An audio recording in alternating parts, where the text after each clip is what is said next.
नमस्कार दोस्तों, आज के इस वीडियो के अंदर हम बात करने वाले मूल अधिकार से संबंधित मोस्ट इंपॉर्टेंट क्वेश्चंस 100 क्वेश्चंस आप लोगों को कवर करवाऊंगा, जिसके अंदर ये अपने मेरा पार्ट नंबर 1 रहने वाला है। शुरुआत करेंगे क्वेश्चन नंबर 1 के साथ में। क्वेश्चन 1 कहता है कि मौलिक अधिकार है वह किस देश के संविधान से प्रेरित है। तो मूल अधिकार भारत के अंदर किस देश से संविधान से लिया गया है? तो मेरे इस क्वेश्चन का करेक्ट आंसर बनेगा ऑप्शन नंबर बी के साथ में, अमेरिका से लिया गया है, यूनाइटेड स्टेट ऑफ अमेरिका से लिया गया है। इसका वर्णन है भारत के संविधान के भाग नंबर 3 के अंदर किया गया है और अनुच्छेद 12 से लेकर 35 तक के जो अनुच्छेद है वह मूल अधिकारों से संबंधित है। अगला क्वेश्चन हम बात करेंगे मूल अधिकार है संविधान के कौन से भाग के अंदर है। तो इस क्वेश्चन का मेरा सही जवाब बनेगा ऑप्शन नंबर बी के साथ में, भाग नंबर 3 और अनुच्छेद है 12 से लेकर 35 तक। अगला क्वेश्चन है मौलिक अधिकार किन अनुच्छेदों में वर्णित है। तो मूल अधिकारों का वर्णन किया गया है संविधान के अनुच्छेद नंबर 12 से लेकर 35 तक है, उसमें मूल अधिकारों का वर्णन किया गया है। सभी मोस्ट इंपॉर्टेंट क्वेश्चन है, आपका एक भी क्वेश्चन नहीं छूटने वाला है और आप कंप्लीट वीडियो देखोगे तो आपके जितने भी एमसीक्यू बनते हैं, जितने भी थ्योरी पार्ट है वह भी आपका कवर हो जाएगा। एमसीक्यू भी मैंने ऐसे ही बनाए हैं ताकि आप लोगों को ज़्यादा से ज़्यादा बेनिफिट मिले। संविधान के भाग नंबर 3 को क्या कहा गया है? देखिए ऑप्शन में से भाग नंबर 3 है उसको कहा गया है अधिकार पत्र कहा गया है और मैग्ना कार्टा जिसको हम बोलते हैं वह कहा गया है।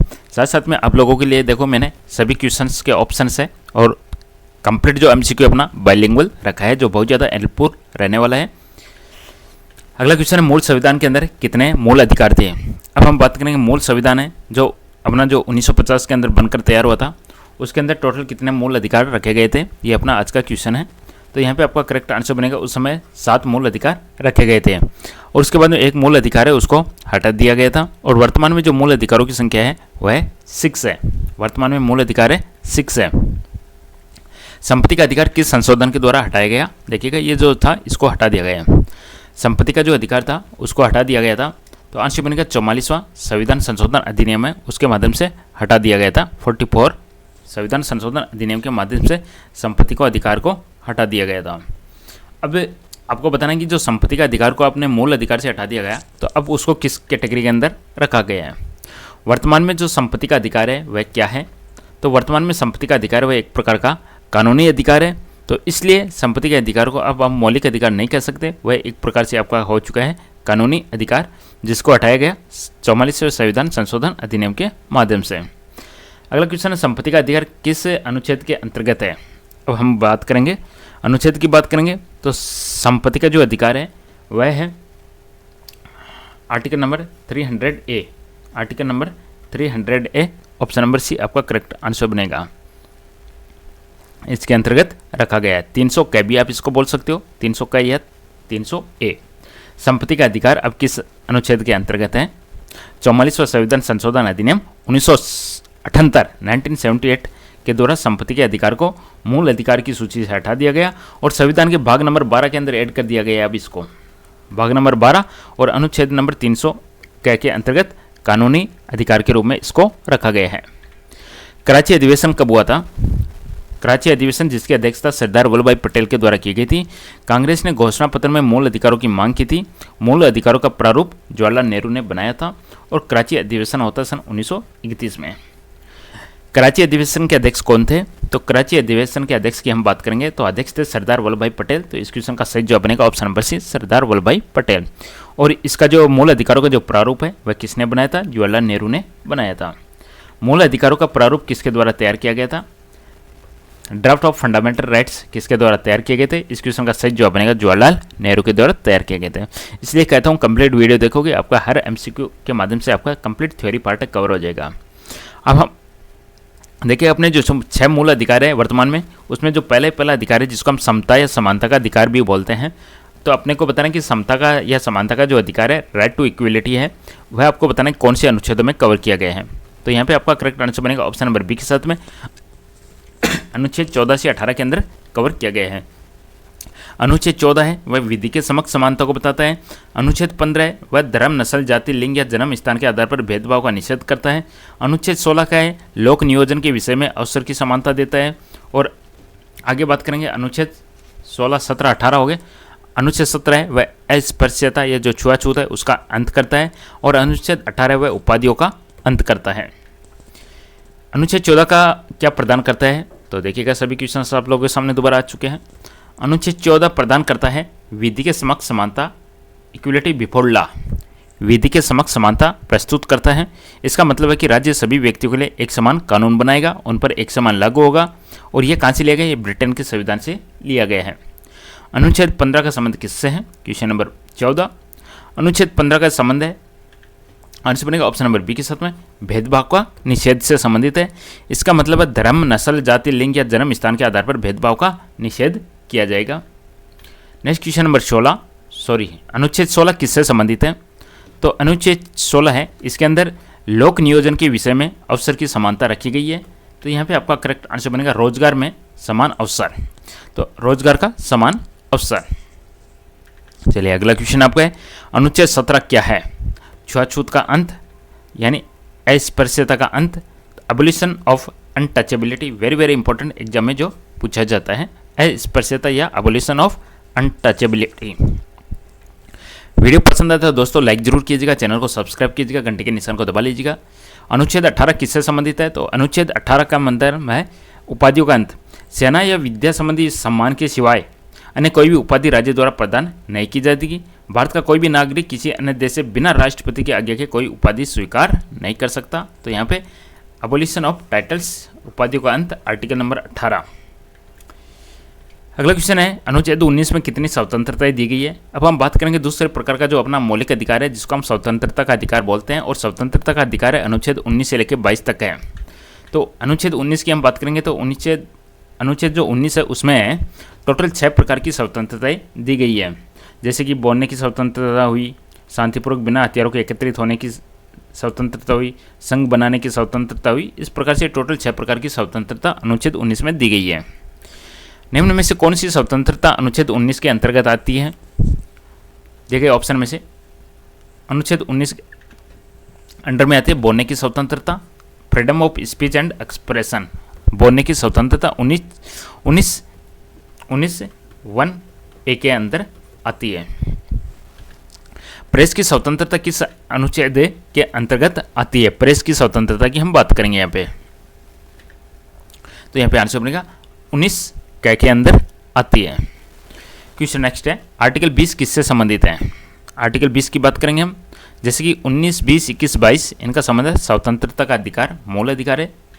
तो 19 इसके 20 का संबंध है अपराधों के लिए दोषसिद्धि में संरक्षण, protection respect of conviction for offence, अपराधों के लिए दोषसिद्धि में संरक्षण से संबंधित है आर्टिकल 20।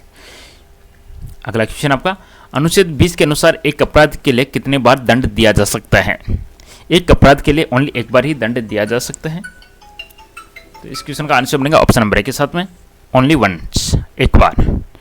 नेक्स्ट क्वेश्चन आपका, अनुच्छेद 20 में कौन सा सिद्धांत शामिल है? क्वेश्चन नंबर 23, अनुच्छेद 20 में कौन सा सिद्धांत शामिल है? तो इसका आंसर बनेगा दोहरे दंड का निषेध, ऑप्शन नंबर ए, दोहरे दंड का निषेध।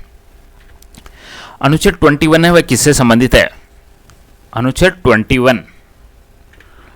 21 का संबंध है जीवन और व्यक्तिगत स्वतंत्रता, right to life and personal liberty, प्राण एवं दैहिक स्वतंत्रता का संरक्षण, या अपन कहे तो जीवन और व्यक्तिगत स्वतंत्रता, या दूसरे भाषा में कहता हूँ प्राण एवं दैहिक स्वतंत्रता का संरक्षण। अनुच्छेद 21। अनुच्छेद 21 के अनुसार जीवन से वंचित करने की शर्त क्या है? अनुच्छेद 21 कहता है कि कोई भी व्यक्ति होता है उसको कानून द्वारा स्थापित प्रक्रिया के अतिरिक्त उसके जीवन और व्यक्तिगत स्वतंत्रता के अधिकार से वंचित नहीं किया जा सकता। तो आंसर बनेगा ऑप्शन नंबर बी, विधि द्वारा स्थापित प्रक्रिया। जीवन से वंचित करने की शर्त क्या है? जीवन से वंचित करने की शर्त है विधि द्वारा स्थापित प्रक्रिया। अनुच्छेद 21(a) का संबंध किससे है? 21(a) का संबंध है 6 से 14 वर्ष तक के जो भी बच्चे हैं उन समस्त बच्चों की अनिवार्य शिक्षा उपलब्धता करवाई जाएगी 6 से 14 वर्ष। तो आंसर बनेगा शिक्षा का अधिकार से संबंधित है आर्टिकल 21(a). अगला क्वेश्चन आपका, अनुच्छेद 21(a) किससे संबंधित है? तो ये हम देख चुके हैं, ये आपका 21(a) की बात हो रही है। 21(a) पीछे वाला क्वेश्चन क्या था? 21(a) अपना शिक्षा के अधिकार से संबंधित है। तो ये क्वेश्चन आपका यहाँ पर गलत है, क्वेश्चन नंबर 27। चलिए अगला क्वेश्चन है, शिक्षा का अधिकार किस आयु वर्ग के लिए है? शिक्षा का अधिकार किस आयु वर्ग के लिए? तो आंसर बनेगा इसका 6 से 14 वर्ष के लिए है। आंसर बनेगा 6 से 14 वर्ष। क्वेश्चन है अनुच्छेद 22 किससे संबंधित है। अनुच्छेद 22 की हम बात कर लेते हैं अब। अनुच्छेद 22 का संबंध है गिरफ्तारी और निरोध में संरक्षण, protection against arrest and detention. अनुच्छेद 22 गिरफ्तारी और निरोध में संरक्षण। क्वेश्चन नेक्स्ट 30, गिरफ्तार व्यक्ति को कितने समय में मजिस्ट्रेट के सामने पेश करना होता है। तो गिरफ्तार व्यक्ति को पेश करना होता है 24 घंटे के अंदर मजिस्ट्रेट के सामने। ऑप्शन नंबर बी 24 घंटे। नेक्स्ट क्वेश्चन आपका निवारक निरोध का उद्देश्य क्या है। What is the purpose of the preventive detention. इसका उद्देश्य क्या है। प्रिवेंटिव डिटेंशन है, इसका उद्देश्य क्या है। आंसर बनेगा ऑप्शन नंबर 20 के साथ में अपराध रोकना, टू प्रिवेंट क्राइम, अपराध रोकना। अगला क्वेश्चन आपका बिना सलाहकार बोर्ड के अधिकतम निरोध अवधि क्या है। What is the maximum detention period without advisory board approval. Answer बनेगा ऑप्शन नंबर सी के साथ में 3 महीने। ऑप्शन सी 3 महीने। अगला क्वेश्चन आपका है कि अनुच्छेद 23 किससे संबंधित है। अनुच्छेद आर्टिकल 23 देखिएगा शोषण के विरुद्ध अधिकार है, वह आर्टिकल 23 चॉइस है जो अपना तीसरे नंबर का मूल अधिकार है। तीसरे नंबर का मूल अधिकार हो गया शोषण के विरुद्ध अधिकार। अनुच्छेद 23 किससे संबंधित है। मानव के दुर्व्यापार और बाल श्रम का प्रतिषेध से संबंधित है। अगला क्वेश्चन है अनुच्छेद 23 में क्या निषेध किया गया है। देखिए ऑप्शन में से अनुच्छेद 23 में मानव का दुर्व्यापार यानी इसके द्वारा किसी व्यक्ति की खरीद बिक्री निषेध ठहराया गया है। आंसर बनेगा ऑप्शन नंबर बी के साथ में मानव तस्करी और जबरन श्रम। नेक्स्ट क्वेश्चन नंबर 35, किस आयु से कम बच्चों को खतरनाक उद्योगों में नियोजित नहीं किया जा सकता। किस आयु से कम बच्चों को खतरनाक उद्योगों में नियोजित नहीं किया जा सकता। तो आंसर बनेगा 14 वर्ष तक के से कम बच्चों को। जो आर्टिकल नंबर 24 है उसके अंदर लिखा गया है कि बालकों को 14 वर्ष से कम आयु के जो भी बच्चे हैं उनको कारखाने में खान हो गए या किसी भी जोखिम भरे काम पर नियुक्त नहीं किया जा सकता। किस आयु से कम बच्चों को खतरनाक उद्योगों में नियोजित नहीं किया जा सकता। तो आंसर हो जाएगा 14 वर्ष से कम बच्चों को। अनुच्छेद 25 का संबंध किससे है। अब हम बात करेंगे अगले मूल अधिकार की जो है अपना धार्मिक स्वतंत्रता का अधिकार है जिसको हम आर्टिकल 25 से 28 तक काउंट करेंगे। जिसमें से अनुच्छेद 25 है उसका संबंध धर्म की स्वतंत्रता, धर्म की स्वतंत्रता से संबंधित है आर्टिकल 25। अनुच्छेद 26 किससे संबंधित है। आर्टिकल 26 यानी धार्मिक कार्यों के प्रबंध की स्वतंत्रता। तो धार्मिक कार्यों का प्रबंधन यानी मैनेजमेंट ऑफ रिलीजियस अफेयर्स। अनुच्छेद 26 कहता है कि कोई भी व्यक्ति को अपने धर्म के लिए संस्थाओं की स्थापना करना, पोषण करना, इन सब का अधिकार है। क्वेश्चन नंबर 39 है अनुच्छेद 27 क्या कहता है। अनुच्छेद 27 क्या कहता है। तो इसका आंसर बनेगा ऑप्शन नंबर बी के साथ में किसी विशेष धर्म के लिए टैक्स नहीं लगाया जाएगा। अनुच्छेद 27 किसी विशेष धर्म के लिए टैक्स नहीं लगाया जाएगा। अनुच्छेद 28 किससे संबंधित है। अनुच्छेद 28 का संबंध है धार्मिक शिक्षा का निषेध, no religious instruction in state institution. यानी इसका मतलब है राज्य विधि से कंप्लीट पोषित किसी शिक्षा संस्थान में कोई धार्मिक शिक्षा नहीं दी जाएगी। अनुच्छेद 29 किससे संबंधित है। अब हम बात करेंगे अगले मूल अधिकार की। 29 और 30 है वह संस्कृति और शिक्षा संबंधी अधिकारों से संबंधित है जो अपना नेक्स्ट मूल अधिकार है संस्कृति और शिक्षा संबंधी अधिकार। तो अनुच्छेद 29 का संबंध है अल्पसंख्यकों के हितों का संरक्षण, अल्पसंख्यक वर्ग के हितों का संरक्षण आर्टिकल नंबर 29। अनुच्छेद 30 किससे संबंधित है। अनुच्छेद 30 का संबंध है शैक्षणिक संस्थान स्थापित करने का अधिकार, यानी जितने भी शैक्षणिक संस्था है उनको स्थापित कर सकते हैं, प्रशासित कर सकते हैं।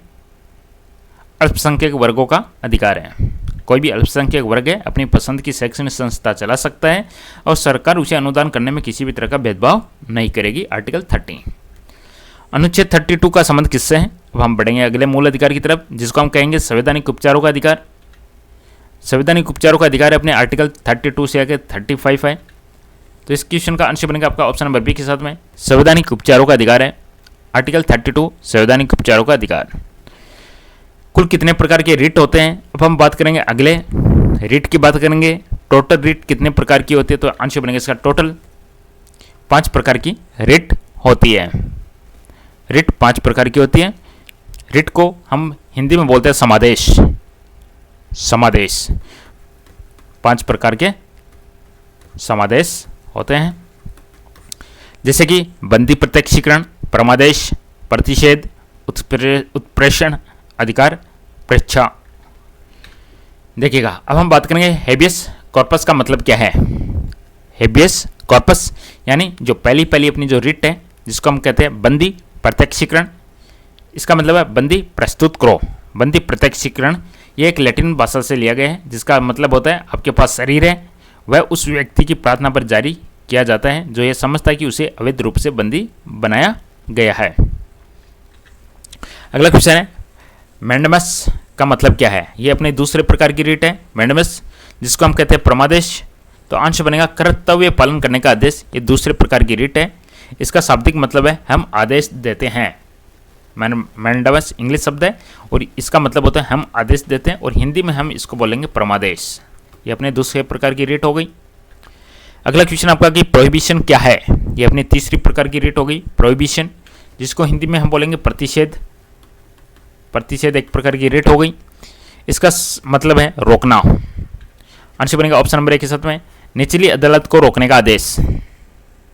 नेक्स्ट क्वेश्चन, सेरिटियोरेरी, इसका मतलब क्या है। ये अपना चौथे नंबर की रीट है, जिसको हिंदी में हम बोलेंगे उत्प्रेषण। उत्प्रेषण हम इसको बोलने वाले हैं, और इसका मतलब है मामले को उच्च न्यायालय में स्थानांतरित करना। उत्प्रेषण इसका मतलब होता है प्रमाणित होना या सूचना देना। इसके द्वारा जो भी अधीनस्थ न्यायालय है उनको यह निर्देश दिया जाता है कि वे अपने पास जितने भी लंबित मुकदमे हैं उनके लिए न्याय निर्णय के लिए उसे वरिष्ठ न्यायालय को भेज दे। क्वेश्चन नेक्स्ट है, क्यू वारंटो क्या है। ये अपना नेक्स्ट रिट है, जिसको हम बोलेंगे अधिकार प्रेक्षालेख। अधिकार प्रेक्षालेख इसका मतलब है अधिकार की जांच करना। Option number A. Next question आपका है, गोलकनाथ बनाम पंजाब राज्य केस कब हुआ। गोलकनाथ बनाम पंजाब राज्य केस, तो इसका आंसर बनेगा ऑप्शन नंबर बी के साथ में 1967 के अंदर होता है गोलकनाथ बनाम पंजाब राज्य। इसके मामले में क्या होता है, इसके निर्णय से पूर्व दिए गए निर्णय में यह निर्धारित किया गया था कि संविधान के किसी भी भाग में संशोधन किया जा सकता है जिसमें अनुच्छेद 368 एवं मूल अधिकार को शामिल किया गया था। तो दोस्तों ये थे टॉप 50 क्वेश्चन पार्ट 1 मैंने यहाँ पे कवर करवाया। वीडियो पसंद आया लाइक कीजिएगा, चैनल को सब्सक्राइब कीजिएगा। बहुत बहुत धन्यवाद, थैंक यू।